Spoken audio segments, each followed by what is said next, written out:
Our story begins on the streets of a quiet city, where a small, scrappy beagle is wandering alone, with nowhere to go and no one to call home. That doesn't last long. A man spots him, scoops him up, and hauls him off to a facility that most people in town would never want to set foot in. This is the lab of Dr. Barsinister, a name that means little to outsiders, but around here, everyone knows him simply as Dr. Evil. Brilliant, bitter, and completely unhinged, Barsinister has devoted his life to one obsession: using genetic experimentation to transform ordinary street dogs into superpowered creatures. The city's mayor had already shot down his project, dismissed it without a second thought. That rejection didn't just bruise Barsinister's ego. It ignited something in him. Standing in the ruins of his pride, he made a decision. He would prove them all wrong, one experiment at a time. His assistant Cad drags the little beagle into the lab as the next test subject. Barsinister carefully prepares his prized serum, a formula years in the making. But the moment he moves in close, the terrified dog bolts. Panicking, scrambling across every surface, the beagle crashes into a row of super serum containers and sends them all shattering to the floor. The liquid seeps into him. Power surges through every inch of his small frame. Barsinister lunges for him, but he's already too late. This dog can now punch through steel. He blasts straight through a 10-meter reinforced wall like it's made of paper, leaving the lab in absolute chaos behind him. Fire erupts. Equipment explodes. Within minutes, the entire facility is reduced to ash and rubble. Now out on the streets, the beagle is alone, hungry, disoriented, and completely unaware of what he's just become. He digs through a trash pile looking for food, only to discover that 3 other stray dogs have already claimed that territory. With no clue about his own abilities, he panics and runs. He tears down the street and runs directly into an oncoming car. The driver steps out slowly. His name is Dan Unger, a former police officer who gave up. He looks down at the dog expecting the worst and finds nothing. Not a scratch. Not a whimper. Just a pair of wide, innocent eyes staring back at him. Dan can't help but smile. Something about this dog feels different. He decides to take him home. Dan names him Shoeshine. Back home, Dan introduces Shoeshine to his son Jack. But Jack isn't exactly thrilled. He's been quietly resenting his father for a while now. After his mom died, Dan left the force to spend more time with him, but the reality never matched the promise. Between security shifts and long hours, Jack still feels invisible. A dog isn't going to fix that. So when Dan heads off to work, Jack heads to school, and Shoeshine is left alone in the house. The smell of dog food pulls him toward a stack of cans in the kitchen.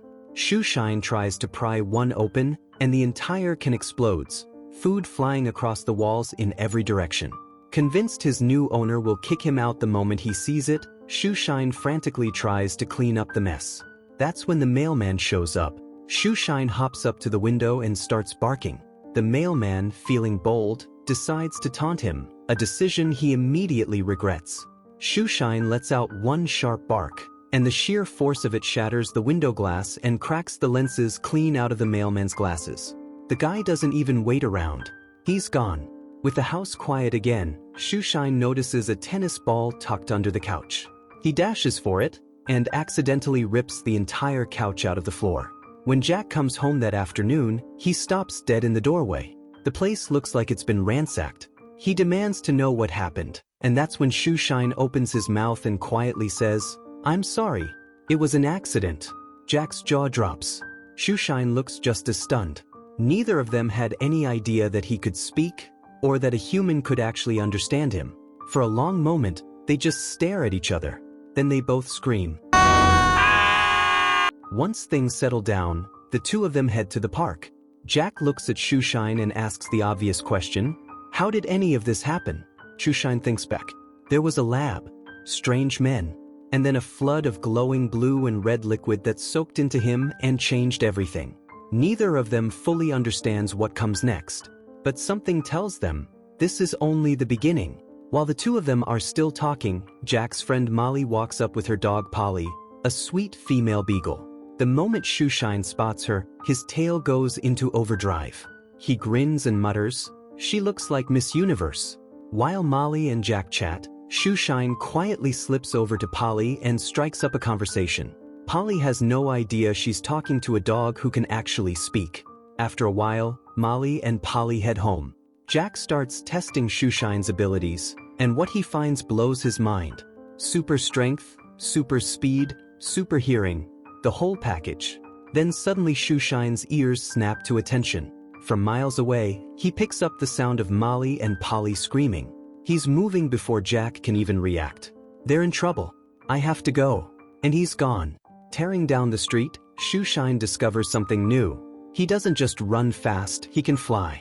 He launches himself into the air for the first time in his life. It's messy, chaotic, and leaves a trail of destruction behind him, but he makes it in time. Moving at full speed, he pulls Molly and Polly away from a group of thieves before they even know what hit them. All Polly registers is that some flying dog appeared out of nowhere and fixed everything. Shoeshine slips back home quietly. When Jack returns, Shoeshine fills him in and immediately apologizes for the damage he caused along the way. Jack just smiles. Don't worry about it. You saved their lives. He promises to keep the superpowers a secret, and the two of them spend the evening patching up the house together. Their bond deepens with every passing hour. Then there's a knock at the door. It's Cad, Dr. Evil's assistant, sniffing around for Shoeshine. Jack keeps a straight face. I don't know what dog you're talking about.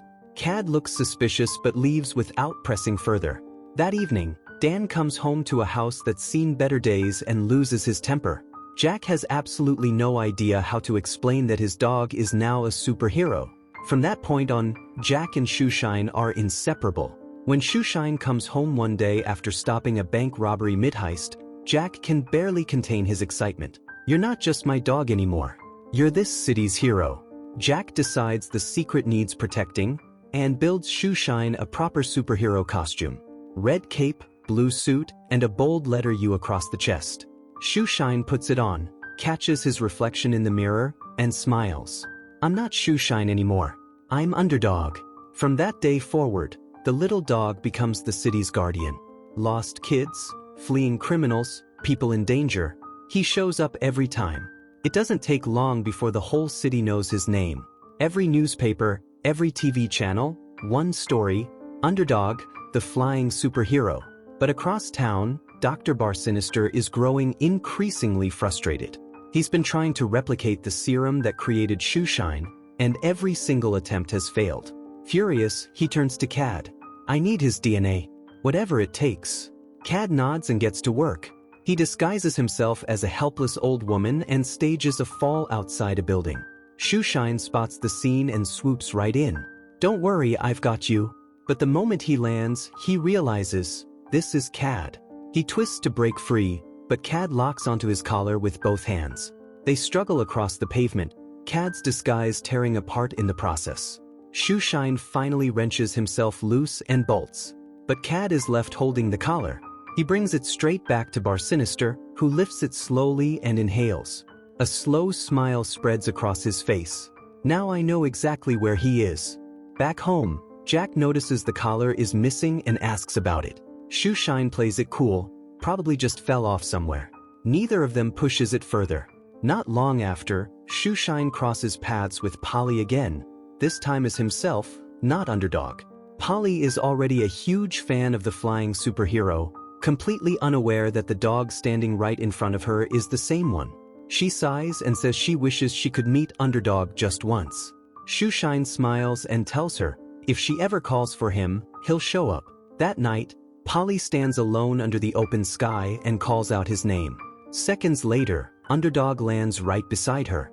They spend the evening together, just talking and wandering the streets, and for Shoeshine, it's one of the best nights of his life. The next morning, Jack takes Shoeshine over to Molly's house. But while they're gone, Barsinister and Cad break into the house and take Dan hostage. Dan has no idea that Shoeshine is Underdog, so when Barsinister orders him to call for the superhero, he does exactly that. The moment Shoeshine hears his owner's voice in distress, he moves. He and Jack fly back from Molly's place and land directly in front of Barsinister. Barsinister was ready for this. He grabs Jack too, and makes Shoeshine an offer he can't refuse: hand over his DNA, or watch his two closest people die. Shoeshine agrees without hesitation. Bar Sinister runs his experiment, drains Shoeshine's energy into a set of blue pills, and then forces red pills down his throat, locking away every last trace of his power. Just like that, Underdog is gone. What's left is just a regular dog. Bar Sinister doesn't stop there. He feeds the blue pills to his 3 dogs, turning them into super-powered weapons. His target is clear: the mayor and the city that humiliated him. He and Cad walk out, leaving Jack, Dan, and a powerless Shoeshine tied up behind them. But the 2 of them work free quickly, grab the red antidote pills, and head out after Bar Sinister. By the time they reach Town Hall, Bar Sinister has already taken over. His plan is to detonate a bomb on the roof, one loaded with his serum, that would flood the entire city and turn every citizen into his personal slave. Inside, he corners the mayor and delivers his demands. Fund it, protect it, or the city burns. The mayor is seconds away from signing when the door crashes open and Shoeshine charges in. In the chaos that follows, Bar Sinister stumbles, and the blue pills spill from his pocket. Shoeshine doesn't waste a second. He swallows them and the power rushes back. Underdog is back. Furious, Bar Sinister unleashes his super dogs. The fight tears through Town Hall, walls crumbling, debris flying, the building taking hit after hit. When Bar Sinister realizes even 3 super dogs can't bring Shoeshine down, he swallows the blue pills himself. His body transforms. He becomes something far more dangerous than before and steps forward to finish this himself. What follows is an all-out brawl, through the air, into the walls, across every floor of the building. Bar Sinister and his dogs push Shoeshine into a corner. But instead of fighting back, Shoeshine looks at the dogs and speaks directly to them. He's using you. Everything he's done has been for himself. The words land. The dogs turn and attack Bar Sinister. Enraged, Bar Sinister activates the bomb. 2 minutes on the clock. Shoeshine bursts outside, finds Jack, and asks for the costume. Jack hands it over without a word. Underdog throws it on and flies straight to the upper floor where Molly and Polly are still tied up. He cuts them loose, hands Molly the antidote serum. Inside, the mayor promotes Dan on the spot and sends him back into service. Dan rushes in and gets the antidote to Bar Sinister, stripping him of every enhancement, reducing him back to an ordinary man. The crowd exhales. The mayor exhales. People begin to celebrate, but the bomb is still ticking. Underdog sprints to the garden beside Town Hall, digs deep into the earth, drops the bomb into the hole, and gets clear. The explosion hits like a shockwave, launching him high into the sky and far across the city. He comes down hard, carving a crater into the ground on impact. Silence. Jack stares at the crater. Everyone, eyes wet, holding their breath. Movement. Shoeshine opens his eyes. The city erupts. He looks up at the sky for a moment, then lifts off quietly, slipping away before anyone can follow, keeping his secret intact. Bar Sinister and Cad are behind bars.